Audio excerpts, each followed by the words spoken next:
What's up, everybody? Welcome to Podcast Now, Back to the Past. I'm Alex, and in this video, I want to take a look back at Bulletstorm, a game that I've always really loved. I loved it when I first played it. I loved it now. I had just recently gone back. I think it was through the PlayStation Plus, so it's just an easy download, easy play, and I'll walk you through, my story of when I first played this game, but I think this game has kind of always been received really well. When you think of that 360 PlayStation era, and maybe some of the more, hidden gems, I think Bulletstorm was a little bit more out there, people knew about it more than, say, Sleeping Dogs, Dragon's Dogma, Vanquish, Enslaved. Some of these games, they're all incredible. All of those games I just listed are incredible games, and they get forgotten about, except for maybe Dragon's Dogma, which is obviously getting the sequel. But Bulletstorm, I think, was always so good, and it still holds up remarkably well. Now, I don't know if you could ever make this game now, but we'll talk about that. So let's go back to when I first played this game. This had to have been a rental because I never, I think, owned it. Back in the day, you go back February of 2011 is when this game came out. So 12 years ago, putting myself back, so I was 14. I had to have rented it, but I do remember playing it. And I remember the thing that stuck with me and still sticks to me when I was, downloading it to play it now is the gameplay. The gameplay really is kind of king in this game. Kicking people, leashing people, right? Everything slows down. You're trying to plan it out where you leash someone kind of close to you. You turn yourself around, you kick them into a spike, right? And you get bonus points. And I always absolutely love that about the game, is that it encourages diversity. It encourages you to do different things and get creative with the kills, right? Always going for the head is a good idea if you're just just killing people, but kicking people off of ledges, that's a good idea. Kicking people into things, electrocuting them, using different weapon combinations, one thing after the next, chaining together certain things, you get bonus points. And these bonus points are pretty important because they directly, correlate to ammo and guns and getting charges on the guns, which unlocks basically new potential for how to take out enemies. It is so good. So I remembered all of that from the original game. Honestly, what I forgot a lot about, I remembered the beginning. I definitely, in terms of the story, definitely remember the beginning. I remembered the characters throughout the game. But I actually forgot, I do want to talk about this. This is going to be a spoiler video, because I forgot how the game ended. I forgot some of the story beats in this game. I actually really liked it. I think it's actually a little odd because I think the game starts out and it wants you kind of to immediately know, don't take these characters seriously. You don't even have to like them. And in fact, I'd say Grayson, who's the main character, the first couple hours, he is just, he's this badass kind of kind of purposely, right? Too much. And I really didn't like him. And I really didn't like too many characters that were around him either. You just don't really get, into him. I will say though, playing it currently, new age Alex, a guy who's played many games, way more games now than he did back in 2011. I think actually the story is pretty cool. I think the dynamic between him and Ishii are really awesome. I think, again, they're pretty one-dimensional character, specifically, the main character, very one-dimensional in the beginning.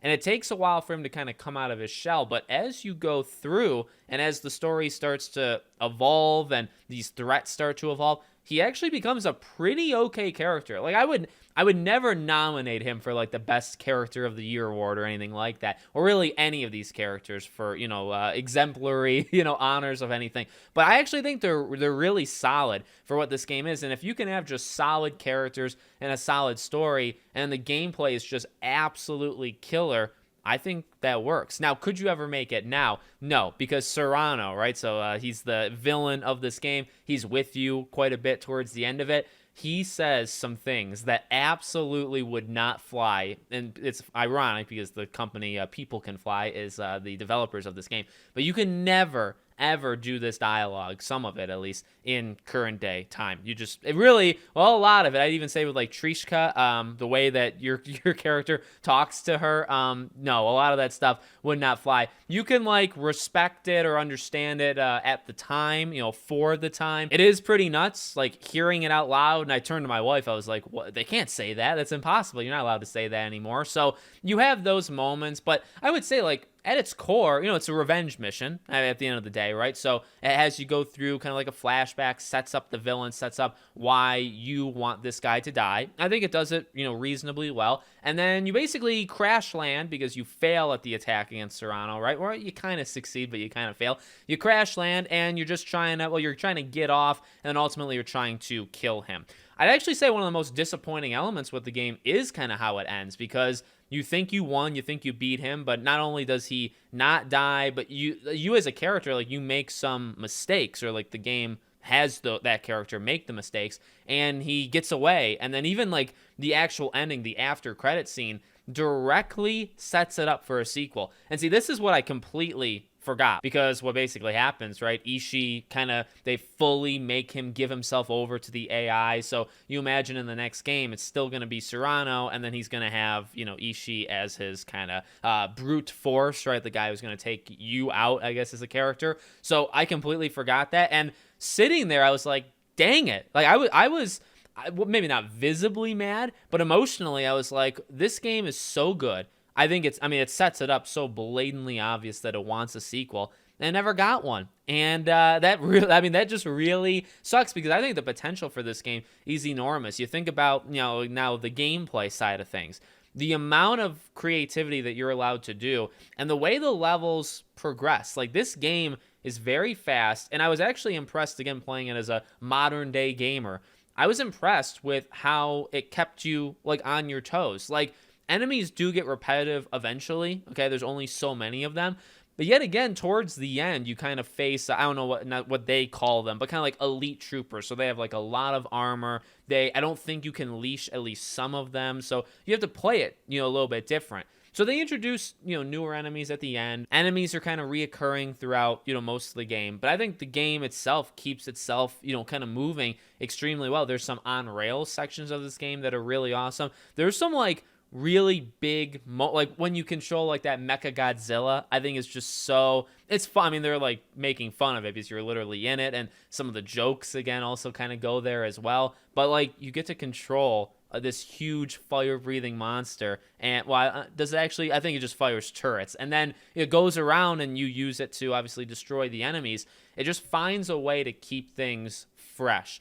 And it does that even with like the weapons. Like for the first couple hours, you are constantly having the ability to get new weapons. Now you have to unlock them, or kind of like buy, I think I don't know if it's a charge, but you have to buy basically an unlock to carry the weapon. But you can only have 3 weapons. You only have 3 weapons at a time. I think there's like 8 or 9 in total. So you get like good with some of them. That's what I did. So I got like really good with the pistol, and I would do like the one shot like to the head, and you'd get like the plus 50 for like a quick time or whatever it is. But you get really like familiar with some of them. And what's interesting, obviously, is some of the enemies kind of, you need a certain weapon for them. So you have to almost plan it. And how they do it, right? They have like that device that you leash to swap out the weapons and stuff. And they're pretty frequent throughout the game. So if you're like right before a boss, you might want to prepare. Sometimes they're like kind of in the middle of things. So if you're being attacked, you can run to it, switch weapons, and go. But I mean, like the shotgun is so much fun. A lot of like the bigger weapons, the one that has like almost the cannonball that shoots out.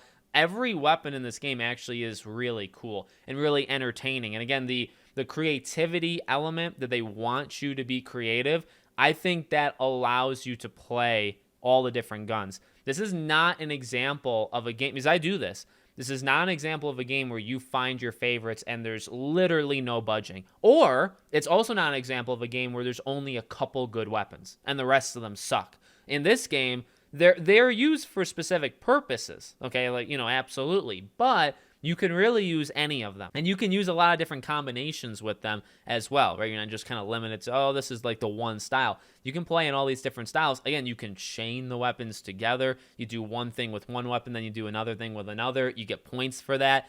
And just the idea of killing enemies in creative ways, leashing them, the slow-mo, kicking them into electricity, kicking them off a ledge, kind of trying to chain together explosions of multiple enemies, and then having numbers pop off. Now, I've actually said kind of notoriously, I really don't like a lot of games that have numbers that pop off. Now, some games or some genres, it's like their thing. Some genres, I think, have like adopted it when they really didn't need to adopt it, and it just kind of looks funny. I will say, well, these aren't like pinging numbers of like, oh, you did 20 damage to the enemy. I think that wouldn't have really worked for this game. But when you kill an enemy, you'll get plus 100, plus 50, plus 20, whatever. And I think that just is so much fun. And so it's rewarding.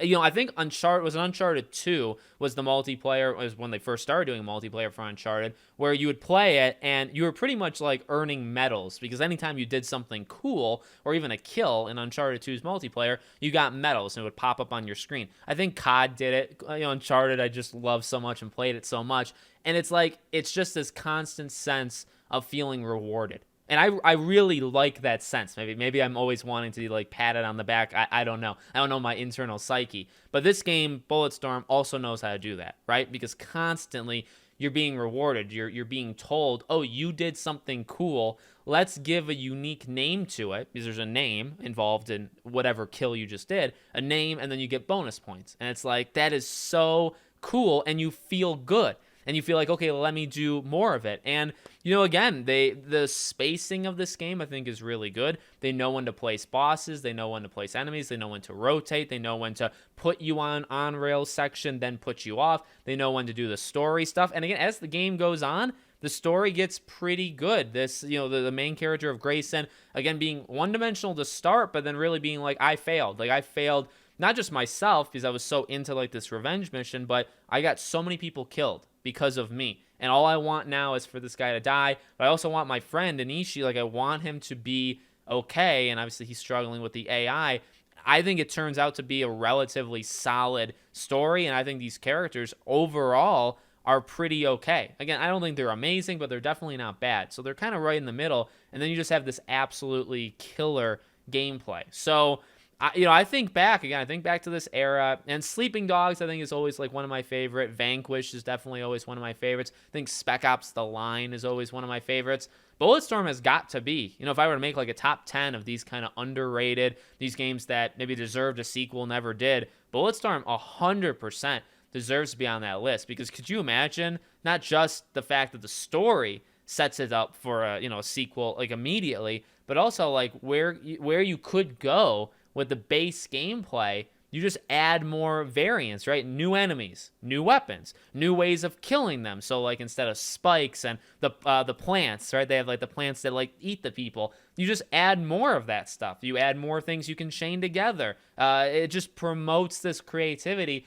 How easy would that be, to do a sequel to this game? I actually kind of get mad because it's like a sequel for this game should have happened. And I have to look. I actually didn't look for this video. I thought the game did fine in terms of like sales. I guess it maybe didn't. The developers of this game, they went on to make a Gears of War game just a few years later. You could feel it. I mean, I could understand how it makes sense that you would go from Bulletstorm to Gears of War. So they did that. They just made Outriders, right? 2021 Outriders was from them. I remember seeing Outriders, and what did I play? I played something. If there was a demo for it or a beta for it or whatever, I definitely played it, and I liked it. I actually have never played the base game, like all the way through of Outriders. I played whatever the demo beta thing was, and I remember it was solid. I don't think I like loved it or anything, but I didn't hate it. It was kind of right down the middle. But I remember the only reason I was interested in it was because of the developers. I remember the name. It's such an iconic, I think, name, such an iconic logo. And then I was like, oh my God, these are the people that made Bulletstorm. Like, absolutely, I'll at least try it. I'll at least try this game. And, I'm a little sad. Maybe I can do it because it's on Game Pass. I think it's on PlayStation Plus. Maybe I'll play Outriders and see if they kept it. But I wish we could get a Bulletstorm 2. The comedy definitely wouldn't work now. And I'm not saying, by the way, you have to have like vulgar stuff or like racist stuff. You don't need to do that stuff to make things funny, right? I think this game, it was almost like laughing at the absurdity of some of these, like, holy dear God, you could never pull that off. Now people just wouldn't accept that. But also, the game actually does have some clever jokes. Like, the game is funny. Not all the time.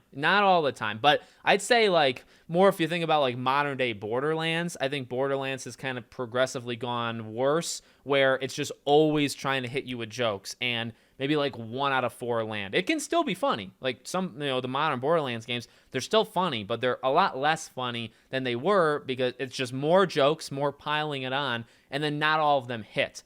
Bulletstorm is a lot of that, I guess, in that sense. It does feel like that, but I think more jokes land, and they're also not always trying to tell a joke. The game has some seriousness to it.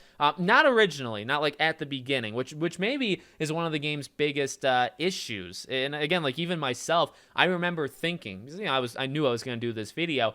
I remember playing it through.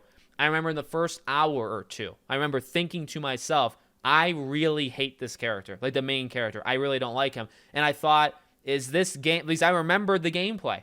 I remember just the gameplay of the original game. So I thought, is this all the game is just a really awesome time, just a fun time, but then like the story and characters don't matter. But literally 3, 4, 5, whenever it is, however many hours into the game, it starts to click and the characters they go through an arc. I mean, literally they take these characters on a journey and it's like, oh, okay, the story's actually okay and the characters are actually okay. Why you started them so bad maybe hurt, maybe some people quit after a few hours in. I don't know. It's a short game too, right? It's not the longest game in the world. It has multiplayer. I tried to play the multiplayer in this game. It's not shut down or anything because it definitely lets you do it, but just nobody was playing. So obviously I couldn't get into a match, but I wanted to try that maybe for the sake of the video. So there you go. There's Bulletstorm, a true classic. Honestly, a game I think absolutely still holds up. 12 years later, absolutely holds up. So let me know what you guys think of the game. Make sure you're subscribed, bell icon turned on, and I hope to see you all on the next one.